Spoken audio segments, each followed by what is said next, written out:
के अगले चुनाव में कैसे अलायंस कारगर ढंग से बन सके और कैसे उस अलायंस में बीजेपी की सीटें थोड़ी ज्यादा हो जाएं, इसकी एक तरह से कार्य योजना बनाना है मकसद।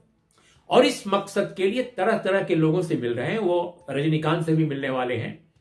और रजनीकांत को पहले ये था कि वो पार्टी बनाएंगे, लेकिन बीच में जो समस्याएं पैदा हुई खासकर कोविड-19 के बाद, उसमें ऐसा लगा कि उन्होंने अपना विचार स्थगित कर दिया है। लेकिन हो सकता है कि अमित शाह जी इस बार तमिल फिल्मों के महानायक और भारतीय सिनेमा जगत बल्कि कहिए उसके एक बहुत महत्वपूर्ण जो कलाकार हैं रजनीकांत, हो सकता है कि उनको इस बार फिर से परसू करें, उनको फिर से प्रेरित करें कि वो कोई ना कोई पार्टी बनाए।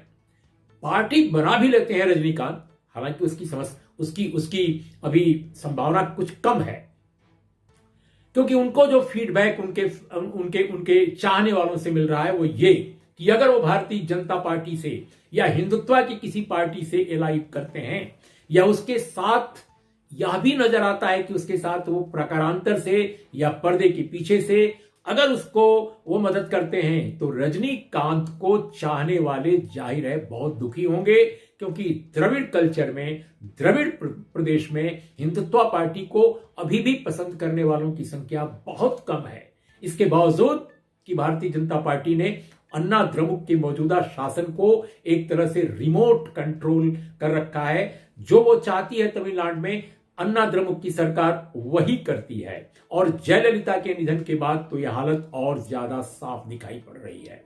तो ऐसे में रजनीकांत क्या इस तरह की कोई योजना को अमली जामा पहनाएंगे, इसको लेकर गंभीर सवाल हैं। लेकिन बीजेपी अन्ना द्रमुक से ज्यादा सीटें लेने की कोशिश करेगी, खासकर पहले के तुलना में उसको वो चाहती है कि ज्यादा सीटें मिले।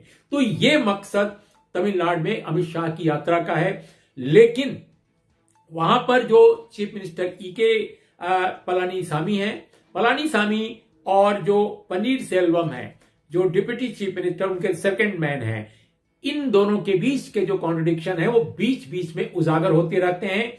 और हालत यह है कि अन्ना द्रमुक के बाहर भी उनको लोग चाहिए बीजेपी को। पीएम के तो पहले से है अंबुमनी रामदास की। अंबुमनी रामदास एक जमाने में वाजपेयी सरकार में मंत्री भी रह चुके हैं, आपको अच्छी तरह याद है दोस्तों। लेकिन पीएम के एक तमिलनाडु के छोटे पॉकेट में एक स्ट्रांग पार्टी है। एक ऐसी पार्टी की जरूरत बीजेपी को है जो अन्ना द्रमुक के अलावा भी उसका साथ दे सके। क्या इसके लिए कोई तैयार होगा बीजेपी का साथ देने के लिए? असल सवाल यह है। भारतीय जनता पार्टी और केंद्र की जो एजेंसियां हैं, अगर दोनों को देखा जाए मिला जुला, क्योंकि भारतीय जनता पार्टी किसी नए प्रदेश में जब काम करना शुरू करती है राजनीतिक, तो वो एजेंसियों का भी सहयोग लेती है जो उसके अधीन है। बहुत सारे ब्यूरोक्रेट्स जो वहां के रिटायर्ड हैं या मौजूदा भी हैं, उन पर हाल के दिनों में बहुत सारी कार्रवाई हुई है। और कई जगह तो केंद्रीय एजेंसियों की पॉलिटिकल पार्टी के नेताओं के यहां भी हुई है। कईयों को हो सकता है कि बताया भी जा रहा हो कि कभी भी कुछ आपके खिलाफ हो सकता है।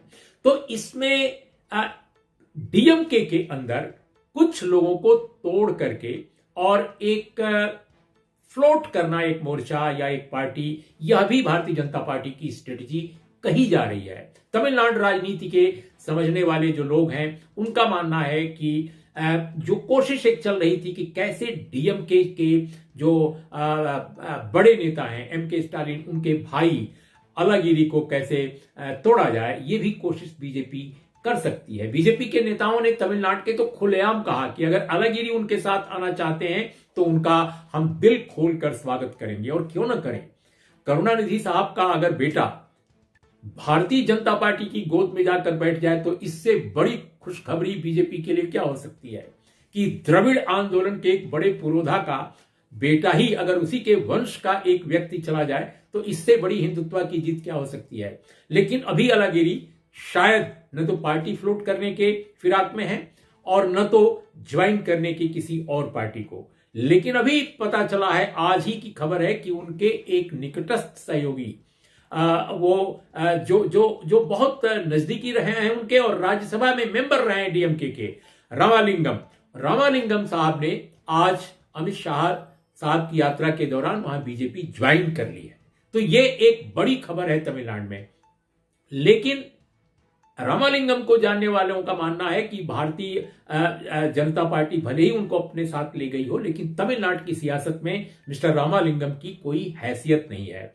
अलागिरी की थोड़ी बहुत है भी अगर मदुरई के इलाके को देखा जाए, लेकिन शेष तमिलनाडु में उनकी डीएमके के बाहर जाकर अगर वो कोशिश करेंगे तो शायद ही उनकी कोई पूछ होगी। तो ये एक बड़ा फैक्टर बीजेपी के लिए बहुत मुश्किल पैदा कर रहा है। और बिल्कुल अंत में साथियों, जाते जाते, कि भारतीय जनता पार्टी जिस पार्टी के साथ भी किसी नए प्रदेश में दाखिल होती है, नए प्रदेश में कभी अलायंस करती है, निकट भविष्य में उस पार्टी की स्थिति बहुत कमजोर हो जाती है। हमने ये देखा है सबसे पहले गोवा में। वहां पर महाराष्ट्रवादी गोमांतक पार्टी के कंधे पर चढ़कर भारतीय जनता पार्टी ने प्रवेश किया था, और वो महाराष्ट्रवादी गोमांतक पार्टी का नामो निशान किधर है खोज कर देखिए, पता भी नहीं चलता। और बीजेपी गोवा में आज राज कर रही है। एक जमाना था जब भारतीय जनता पार्टी बिहार में बहुत कमजोर पार्टी थी। नीतीश कुमार की पार्टी समता पार्टी उन दिनों थी। 95 के चुनाव में समता पार्टी ने एक वामपंथी गठबंधन किया था वामपंथी दल से, लेकिन मुकाबला लालू यादव के सामने कमजोर साबित हुआ, वो हार गए। और ऐसी स्थिति में नीतीश कुमार ने फिर 96 में उन्होंने भारतीय जनता पार्टी के साथ अलायंस किया, और बड़े भाई के तौर पे वो लगातार राज करते रहे बिहार में 2015 के चुनाव को छोड़कर। लेकिन इस चुनाव में भारतीय जनता पार्टी 74 सीट पाकर नंबर 1 हो गई, और पहली दफा इतने ताकतवर नेता नीतीश कुमार छोटे भाई बन गए। मुख्यमंत्री का पद तो मिला, लेकिन पार्टी कमजोर हो गई। आपने देखा हरियाणा में एक जमाने में भारतीय जनता पार्टी बहुत छोटी पार्टी थी, लेकिन देवीलाल की पार्टी के जरिए ही बाद के दिनों में जब अलायंस बना, और आपको याद होगा चौटाला साहब उनके जो बेटे थे वो देवीलाल जी के, उनके समय कैसे बीजेपी ने क्या क्या फायदा उठाया, और अंत में आज बीजेपी वहां बड़ा भाई है, और चौटाला साहब का ही जो पौत्र है वो डिप्टी बना हुआ है। तो ये आपने देखा। हाँ, 2 प्रदेश जरूर अपवाद हैं जहां पर समय रहते जो बीजेपी के एलाई हैं उन्होंने बीजेपी के खेल को समझा और उन्होंने अपने को अलग कर लिया इस अलायंस से।